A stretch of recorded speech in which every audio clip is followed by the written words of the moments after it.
രചന ശ്രീ ജയേഷ് മൈനാഗപ്പള്ളി.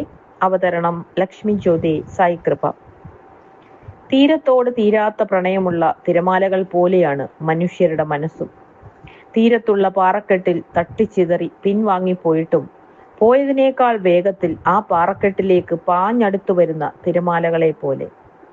ചില മനുഷ്യരിൽ നിന്നും എത്ര വലിയ പ്രഹരം ഏറ്റുവാങ്ങിയാലും അവരിലേക്ക് വീണ്ടും തിരിച്ചു ചെല്ലും. കാലം മുറിവുണക്കുമ്പോൾ മനുഷ്യർ പലതും മറക്കും. ആ മറവിയാണ് നമ്മുടെ ആത്മാഭിമാനത്തെ വ്രണപ്പെടുത്തിയ മനുഷ്യരിലേക്കും മുറിവുകൾ നൽകിയ ഇടങ്ങളിലേക്കും വീണ്ടും വീണ്ടും നമ്മളെ എത്തിക്കുന്നത്.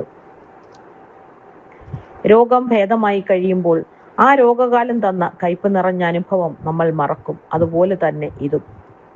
ഒരിക്കൽ തീയിൽ തൊട്ട് കൈ പൊള്ളുന്നത് അബദ്ധമാണെന്ന് പറയാം. പക്ഷേ ഒരിക്കൽ പൊള്ളിയിട്ടും വീണ്ടും തീയിലേക്ക് വിരൽ നീട്ടുന്നത് ബുദ്ധിശൂന്യതയാണ്. എല്ലാവരോടും ക്ഷമിക്കണമെന്നും എല്ലാം മറക്കണമെന്നും പറയാനൊക്കെ എളുപ്പമാണ്. പക്ഷേ ചില ക്ഷമിക്കലുകളും ചില മറക്കലുകളും ബുദ്ധിശൂന്യമാണ്.